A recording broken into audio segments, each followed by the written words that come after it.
6 மாத காலமும் சமுதாயத்தினுடைய 6 முக்கியமான பிரச்சனை எடுத்து வீதியிட அமைப்பு ஒரு வாலண்டியர், ஒரு தன்னால்வரர், ஒரு தலைவரும் கூட மக்களை சந்தித்து எல்லா இடத்துல இது போன்ற பெரிய மேடை இல்லாட்டி ஆடி காலத்துக்கு பட்டம் அடிக்கிற மாதிரி பட்டம் பறக்கும், காத்து ஆடி முடிச்சோடனே பட்டம் கீழே விழுந்து விடும். அதனால்தான் ரமேஷ் சொந்தங்களே, என்னுடைய அன்பான வேண்டுகோள், எந்த எதிர்பார்ப்பும் இல்லாம எப்படி நாம் இங்கே ஒன்றாக சேர்ந்திருக்கின்றோமோ அடுத்த 6 மாத காலம் நமக்கான இலக்கு தெளிவாக இருக்கிறது.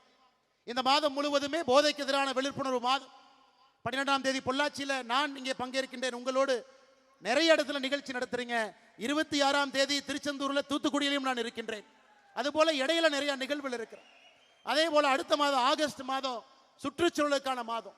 50 லட்சம் மரம் நாம் வீதலிட அமைப்பிலிருந்து தமிழ்நாடு முழுவதுமே வைக்கணும்.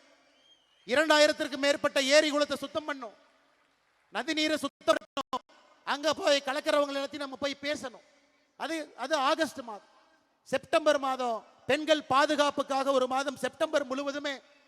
அடுத்து குழந்தைகள் நலம், அவங்க திரகாத்திரமா இருக்கணும், நல்ல உணவு சாப்பிடணும், உடம்பு நல்லா பார்த்துக்கணும், ஒரு குட் பாடி வேணும், நல்ல ஒரு உடம்பு சமுதாயத்தில் கொண்டு வரணும். அதற்காக எல்லா விஷயத்தையும் அடுத்த மாசம் பேச போறோம். 6 மாத காலமும் சமுதாயத்தினுடைய 6 முக்கியமான பிரச்சனை எடுத்து வீதியிட அமைப்பு ஒரு வாலண்டியர், ஒரு தன்னால்வரர், ஒரு தலைவரும் கூட மக்களை சந்தித்து எல்லா இடத்துல இது போன்ற பெரிய மேடையா இருக்கலாம், சின்ன ஒரு நிகழ்வா இருக்கலாம், திண்ணையில் உட்கார்ந்து பேசலாம், ஆட்டோல போகும்போது ஆட்டோக்கார அண்ணங்கிட்ட பேசிட்டு போலாம், கடையில போய் டிபார்ட்மெண்டல் ஸ்டோர்ல பொருள் வாங்கும் பொழுது முன்னாடி இருக்கிறவங்க பின்னாடி இருக்கவங்ககிட்ட பேசலாம், அரசு பேருந்துல போகும் பொழுது பக்கத்து சீட்ல இருக்கவங்ககிட்ட பேசலாம், ட்ரெயின்ல போகும்போது பேசலாம், ஃபிளைட்ல போகும்போது பேசலாம். அதைத்தான் நாம் கேட்கின்றோம். தனி மனிதனாக நீங்கள் செயல்பட ஆரம்பிக்கும் பொழுது உங்கள் கண் முன்னால் அந்த மாற்றம் நடக்கும். நிச்சயமாக நீங்க அதை பார்க்கத்தான் போறீங்க. 12ஆம் தேதி ஜூலை மாதம் பொள்ளாச்சி என்பது ஒரு சரித்திரம்.